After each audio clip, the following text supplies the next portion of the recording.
بسم اللہ الرحمن الرحیم۔ بھارت کے پاکستان پر حالیہ حملے کے دوران 6 اور 7 مئی کی درمیانی شب بھارتی فضائیہ کے 3 جدید فرانسیسی رافیل طیارے مار گرانے والے پاک فضائیہ کے چینی ساختہ J-10C طیارے اور اس میں نصب PL-15 میزائل نے دنیا بھر میں دھوم مچا دی ہے، اور اسی کی بدولت 1 گھنٹے سے کچھ زیادہ لڑی جانے والی دنیا کی سب سے بڑی فضائی جنگ میں اپنے 5 لاکھ طیارے کھونے کے بعد پاکستان پر 70 سے زیادہ طیاروں سے حملہ کرنے والے بھارت کو دوبارہ ایسا کرنے کی ضرورت نہیں ہو سکی۔ چنگڈو ایئرکرافٹ کارپوریشن نے J-10 ساخت کا پہلا طیارہ چین کی ایئر فورس کے حوالے کیا تھا۔ اس کے بعد کے 18 سال اس طیارے پر کام جاری رہا، جس میں اس کے ایک حصے کو جدید سے جدید تر بنایا گیا، اور نتیجتاً J-10C طیارے نے اپریل 2018 میں لڑائی کے لیے خدمات کی انجام دہی شروع کی۔ پاکستان ایئر فورس اپنے معراج طیاروں کے اسکواڈرن کو تبدیل کرنے کی منصوبہ بندی کر رہی تھی، جو کہ اس نے 1967 میں خریدے تھے۔ چنانچہ ابتدائی طور پر J-10A کے حصول کے لیے مذاکرات 2006 میں شروع کیے گئے، مگر تان اس پر آ کر ٹوٹی کہ پاکستان J-10C کی خریداری میں دلچسپی رکھتا ہے۔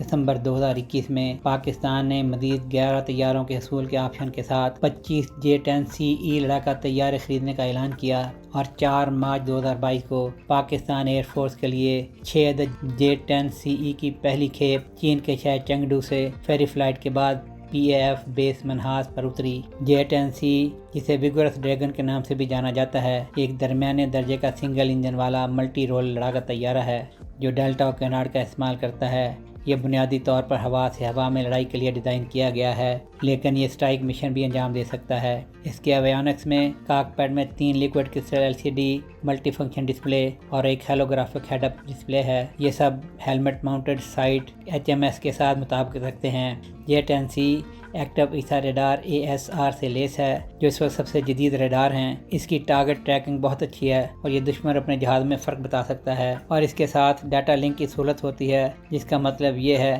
کہ آپ نہ صرف فارمیشن میں موجود جہازوں کے ساتھ ڈیٹا شیئر کر سکتے ہیں، بلکہ آپ AWACS، UAVs اور AWCs کے ساتھ بھی اپنا ڈیٹا شیئر کر سکتے ہیں، اور یہ ڈیٹا لنک پاکستان میں ہی بنائے جاتے ہیں۔ اس طیارے کی ایک اور اہم چیز AL-31FN انجن ہے، جسے جیم کرنا مشکل ہوتا ہے۔ J-10C مجموعی طور پر 5600 کلو گرام وزن لے جا سکتا ہے، جس میں فضا سے فضا میں مار کرنے والے PL-8 اور 10 جیسے چھوٹے میزائل، درمیانے فاصلے کے ریڈار گائیڈڈ ہوا سے ہوا میں مار کرنے والے میزائل جیسے PL-12 اور PL-15، غیر گائیڈڈ پرسیژن بم جیسے کہ D-88، پھر جہاز شکن میزائل جیسے YJ-91 اور تابکاری مخالف میزائل جیسے YJ-91 شامل ہیں۔ J-10C کے ہتھیاروں میں سب سے بہتر فیچر اس کا PL-15 میزائل ہے۔ اس میزائل کا اپنا بھی ایک ریڈار ہوتا ہے، چنانچہ ایکٹیو ریڈار میں آپ نے صرف لاک کر کے فائر کرنا ہوتا ہے، جس کے بعد ریڈار ٹارگٹ کی جان نہیں چھوڑتا، اور اس کی 200 کلومیٹر تک مار کرنے کی صلاحیت اپنے ہم پلہ میزائلوں پر